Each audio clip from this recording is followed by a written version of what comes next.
Hello everyone, it's Kari from sunshineinmypocket.com, and today we're going to test out this perfect blend paper from the Hedgehog Hollow October kit. This is something that I have not tried before, and I'm excited to share with you some of my findings. I'm taking this blending brush from Pink and Main to quickly blend on some of this green distress ink. I've got a couple different colors here. I have Iced Spruce and then Evergreen Bough. And I'm just going to blend those on very quickly. And as you watch, you're going to see a big mistake. I ended up getting some ink on the side of my finger, and as I was trying to wipe away the paper, I smeared it all over the top there. Now you can see I'm trying to save it. I'm taking my adhesive eraser and also my sand eraser from Tombow, but it was just too large of a mistake. So I'm going to show you how I'm going to fix that, because look how beautifully this turned out, except for that smudge, and I still want to use this on a card. So I'm going to show you how I'm going to fix that in just a minute. But first I'm going to clean off this stencil. And now it's time to try it again. So I'm taping that stencil offset onto the perfect blend paper. Once again, this is a new panel. And I'm going to blend on some red holiday distress ink here. I'm using this type of blending brush this time, and watch how amazing this blends on. It is bright and vibrant and vivid. I'm not really working this too hard. I am just adding a little ink and then it just turns out this bright. It's really quite amazing. I ended up getting some Post-it tape for my fingers here so that I wouldn't touch that and smudge the paper accidentally again. And that seemed to work really well. And now I'm just adding a tiny bit of ink so I could blend out to white here. So I'm not adding any more ink. I'm just blending away just to get a really nice gradient. And there is our blending. It really did turn out great, and it wasn't very much effort on my part at all. In fact, I could probably work this a little bit more if I wanted to, but I was pretty happy with how this was turning out. And now I wanted to try a green one once again, so I'm using this type of blending brush this time so I wouldn't be tempted to get the side of my hand on there. And the fun thing with this blending brush is it already had some greens on there, so when I ink blended, I got a variety of greens, and I really liked that. So back to the smudged panel, I'm going to cut this out. All the way out, trim it out, and then I'm going to use that panel there and throw away that smudge. No one's ever going to know that that happened, except you and me and the internet. But no big deal. To create a background for this, I'm going to take some score tape here and add some stripes to a regular Neenah Solar White cardstock. This is just a basic 80-pound cardstock. And I'm going to add some half stripes over on the edge here, because most of this you won't see behind that panel that we stenciled. So I'm just going to add a little bit there. And then I'm going to turn this over and cut this out. And you're going to see that I had a mistake on the back there. I was going to try to use the rest of the ink that was on the stencil to create a panel, but I ended up not really loving it. So instead we're using the back side to create this glittery panel. I love it when you can use paper for another purpose after you've already messed up. Oh, I can't believe I'm confessing all these mistakes to you today. Anyway, I am taking off the backer of that score tape and adding this beautiful green glitter. This is from Maker Forte, their new glitter, and it is holographic and it is biodegradable, so it's earth friendly as well.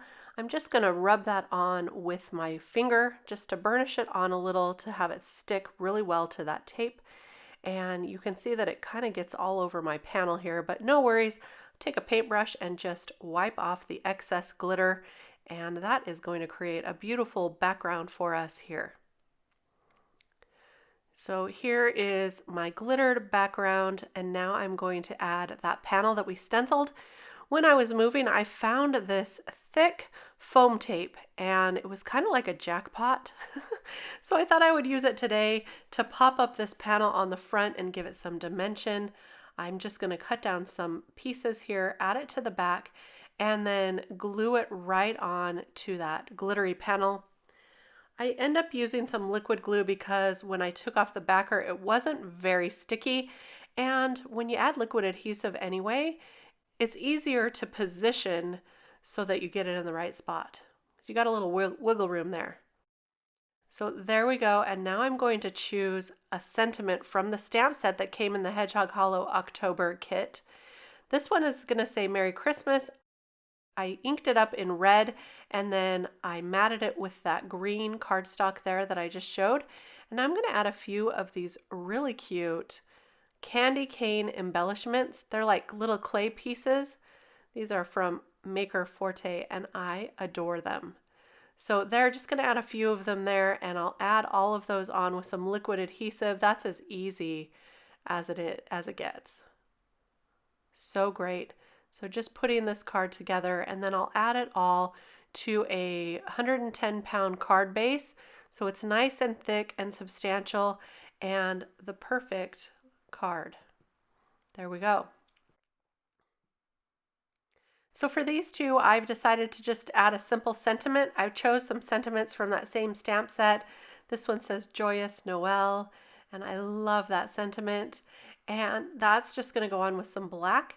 And then for the green panel, I chose, oh, I forgot to say I'm going to clear heat emboss this because the Perfect Blend paper is a little bit slick.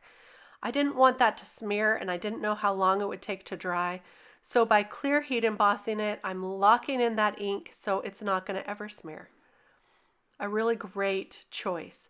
So now I'm trying to choose which one I'm going to use, and I end up choosing Peace on Earth.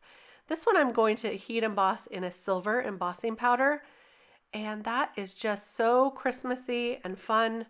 And there is our sentiment on each of those. I'm going to cut those panels down just a touch and back them on some red and green paper. And then I'll add the finishing touches.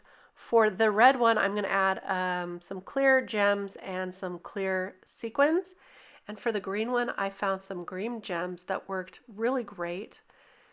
I did find that they weren't sticky enough to stick on there, so just for some extra insurance, I'm adding liquid adhesive. I'm using my rainbow gem picker to do this, and it's so easy and fast this way. So the last thing to do is to add these all to my card bases. And there you have 3 beautiful cards using the Perfect Blend paper that came in the Hedgehog Hollow kit. This paper is really fun. It does take a light hand. All you need is just any kind of blending tool. Just use a little bit of pressure, not very much at all, and you get beautiful results. So give it a try. I hope you enjoyed this and learned from my mistakes as well. And I'll have all the supplies linked below if you're interested. Here is a look at those cards and the final finishing touches. There you go. Look at those candy canes. So super cute. Thanks for stopping by. I hope you'll subscribe to my channel so you won't miss a thing. I've got a lot more to share with you and some new Maker Forte supplies coming up as well. Thanks for stopping by again. Give me a thumbs up and we'll see you next time. Bye-bye.